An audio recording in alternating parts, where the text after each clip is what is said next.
সুন্দরবনের নীরব প্রকৃতি, চারিদিকে শুধু সবুজ আর নদীর বাতাস। আজ আমরা সুন্দরবনের আন্দারমানিক ক্যাম্পে রান্না করব গরুর মাংস। জঙ্গলের মাঝে এক নতুন অভিজ্ঞতা। আসসালামু আলাইকুম বন্ধুরা, আজ আমরা খুলনা জেলার কয়রা থানার সুন্দরবনের আন্দারমানিক ফরেস্ট ক্যাম্পে যাচ্ছি। আমাদের সাথে কয়রা এলাকার স্থানীয় কিছু মানুষ যুক্ত হলেন। ওনারাই মূলত আজ আমাদেরকে সুন্দরবন ঘুরিয়ে দেখাবেন ও রান্না করবেন। তো চলুন সুন্দরবন ভ্রমণের রান্নার ভিডিওটা সম্পূর্ণরূপে দেখে আসি। জঙ্গলের পরিবেশে রান্না করার আলাদা একটা মজা আছে। সহজ উপকরণ, কম সময়ে, কিন্তু স্বাদ হয় দারুণ। আপনি কি কাটতেছেন? এটা কিসের মাংস? আমি গরুর মাংস কাটছি। গরুর মাংস? গরুর মাংস রান্না হবে।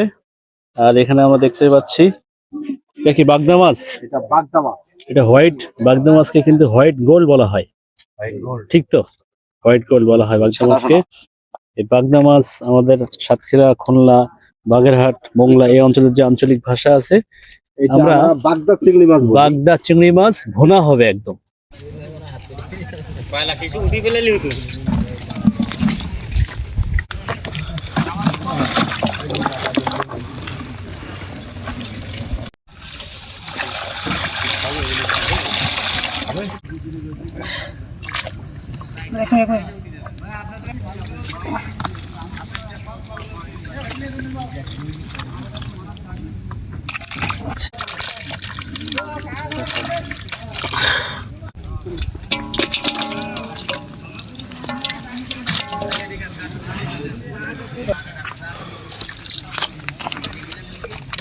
দেখি আদা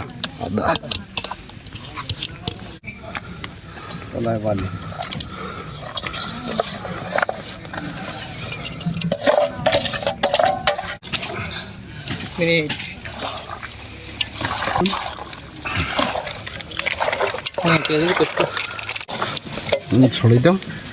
আর দিন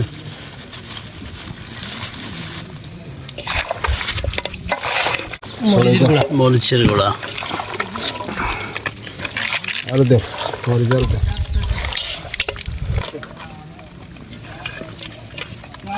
ছড়াই দেবো সব যাবে না।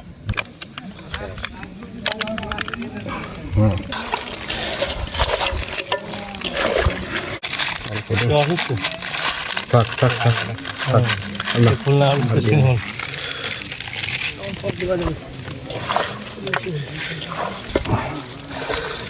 জিরার গুঁড়া,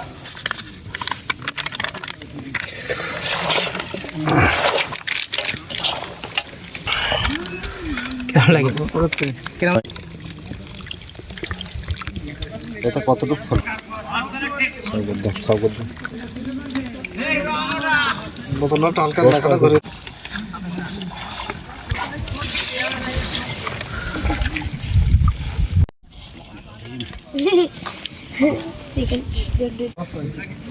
দেখো দিন একটু ঢাকার ব্যবস্থা হয় কিনা। আসতে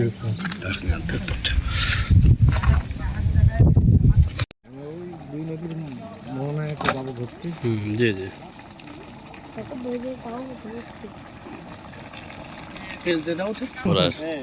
সবাই মিলে একেবারে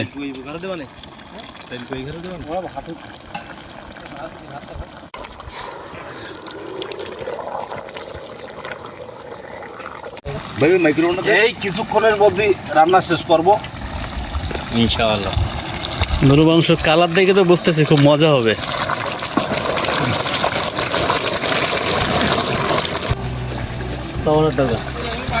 ভেঙে গেলাম। ব্যাগে রাখি দিও, বেশি অনেক পুড়ি যাবে। 8:30 দিতে কাটতে 100। সুন্দরবনের নীরব পরিবেশে এমন রান্নার মজা অন্যরকম। আগুনের গরম, বনের হাওয়া, সব মিলিয়ে এক অন্যরকম অনুভূতি। সুপ্রিয় দর্শক বন্ধুরা, আশা করি সুন্দরবনের ক্যাম্পে গরুর মাংস রান্নার এই অভিজ্ঞতা আপনাদের ভালো লেগেছে। আরও ভ্রমণ, ইতিহাস, ঐতিহ্য, গ্রামীণ খাবার, সভ্যতা ও সংস্কৃতির ভিডিও দেখতে চাইলে চ্যানেলটি সাবস্ক্রাইব করে আমাদের সাথেই থাকুন। আপনাদের সকলের সুস্বাস্থ্য কামনায় আজকের মতো বিদায় নিচ্ছি। আল্লাহ হাফেজ।